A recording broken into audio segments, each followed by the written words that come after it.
Hey everyone, hope you're all doing well.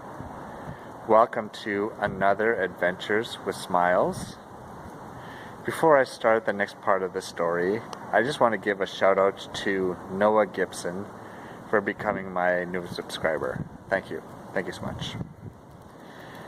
Now, the year is 1884, and in the town of Batoche, Saskatchewan, where the next part of the story takes place, in the NorthWest territories, which had yet to join the Canadian Confederacy.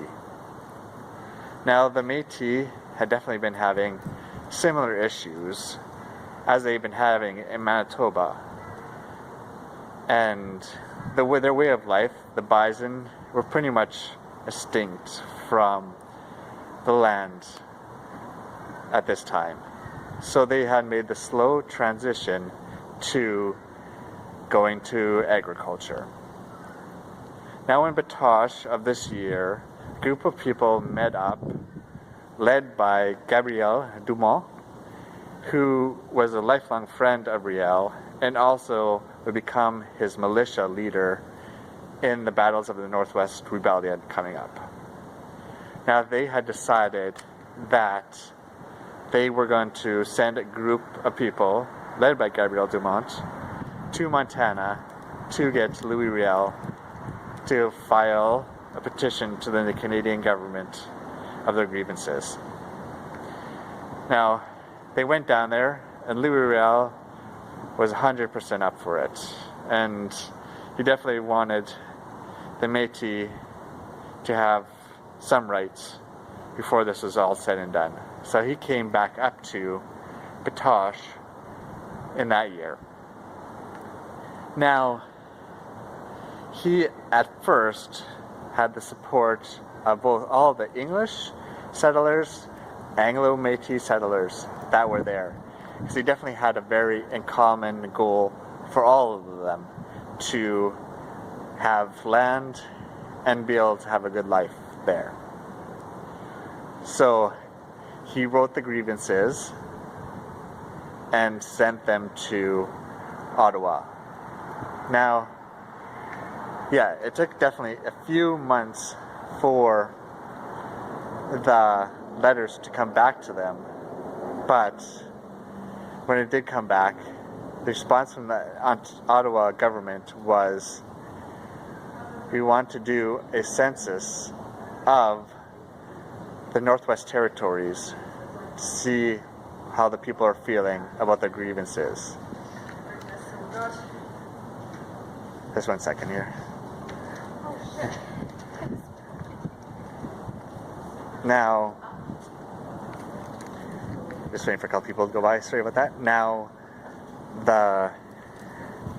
this didn't sit well with a portion of the Métis, as they had felt, and they had every reason to feel this, that this was another stall tactic by them, and they're just going to continue to send more settlers to take more of their land, and they'd really wouldn't get anything. So they decided at this point to be able to take up arms. Now, at this time, the Anglo-Métis split ways with them, and the English also split ways with them because they wanted nothing to do with these battles.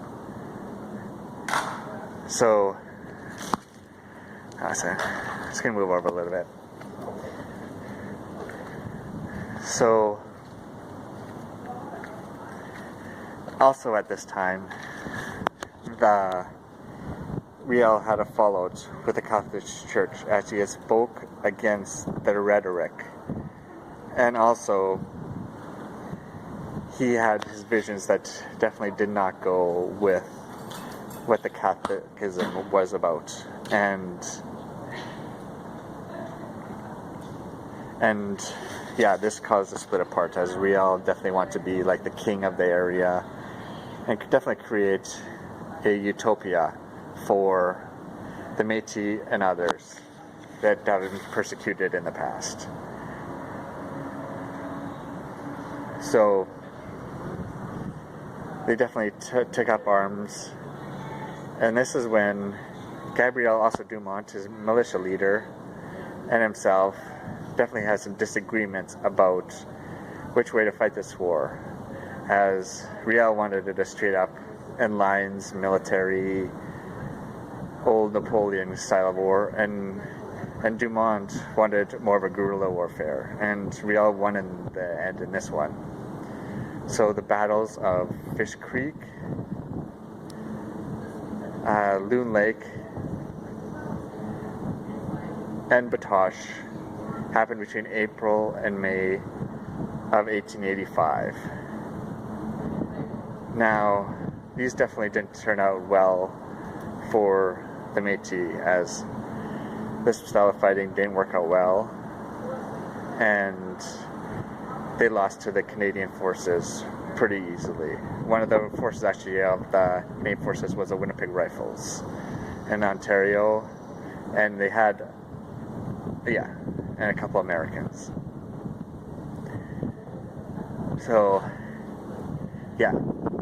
before, I'm just going to have a little intermission here, and I'm going to show you guys the scariest animal within Canada, Manitoba.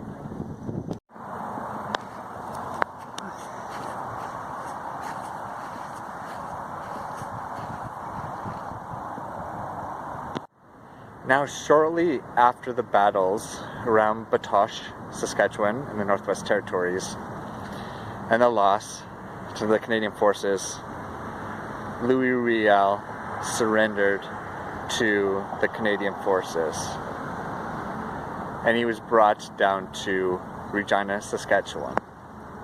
Now, this is probably the most famous and corrupt trial within Canadian history. Now, he was judged by a Hugh Richardson, and the jurors were 6 between English and Scotland Protestants. Now, his lawyers definitely wanted him to claim insanity, but he wanted none of this. And his lawyers definitely were not definitely fighting a good case for him. As some of the witnesses, he was able to get his witnesses that he wanted to, Louis Riel, but he was never even actually able to cross-examine them. So this was definitely a losing trial from the beginning. And also at this time too, this is an important fact, being a part of the Northwest Territories, and this is why some like English and the Canadian forces were kind of fighting, but it never happened, to get the trial to go to Manitoba, is in the Northwest Territories, the death penalty was not allowed yet. So, the trial did continue happening in Regina, Saskatchewan. And